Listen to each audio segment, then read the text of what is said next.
everybody. Okay, so I've just finished watching season 6 episode Zod, which was the first episode of season 6 of Smallville, and obviously because Major Zod is now in season 9, it kind of made sense to do this episode. Obviously, if you all know the story, at the end of season 5, Zod has taken over Lex Luthor's body, thanks to Clark misjudging how Zod was supposed to enter the world, therefore throwing the dagger into Milton Fine rather into Lex, and therefore Milton Fine was a portal for Zod, and he took over Lex's body. With that in mind, Lex, who's now Zod, imprisons and banishes Clark to the Phantom Zone. So that's where he ends up. What I loved the most about this episode was the way that they created the Phantom Zone. The only time that we've actually ever seen the Phantom Zone was like before Smallville was in Superman was in Supergirl, and that one, it was more dark and gloomy, and it really did have all the right signs for the Phantom Zone.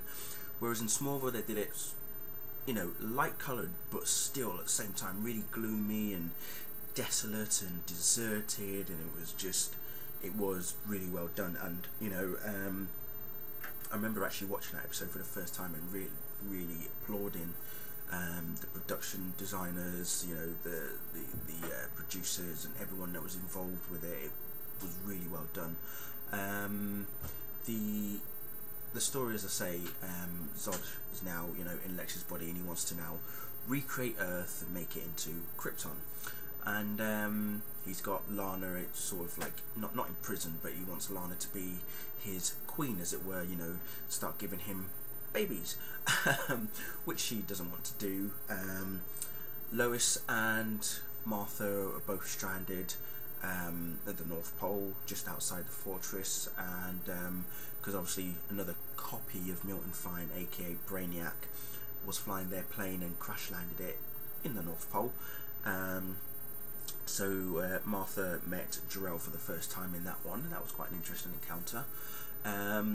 Whilst in the Phantom Zone, Clark runs into a woman called Raya, who used to be Jor-El's assistant. So she pretty much fills in some details regarding Jor-El to Clark, and shows him how he can escape from the Phantom Zone. But no, overall this episode was a really good insight into Zod as a character.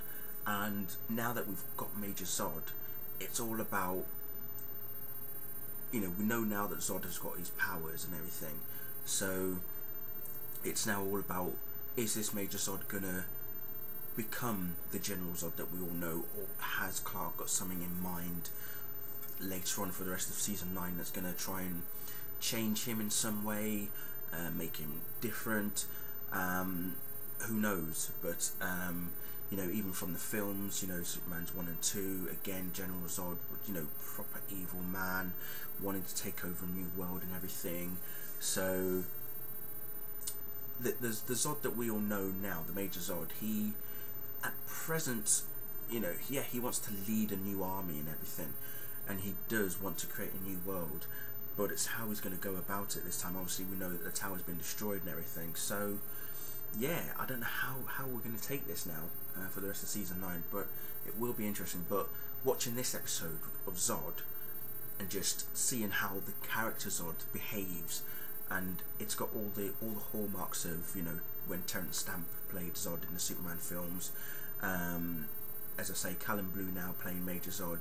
It's all there, all the markings are there. It's just how are the producers going to approach it? What are they going to do? Are they going to change Zod?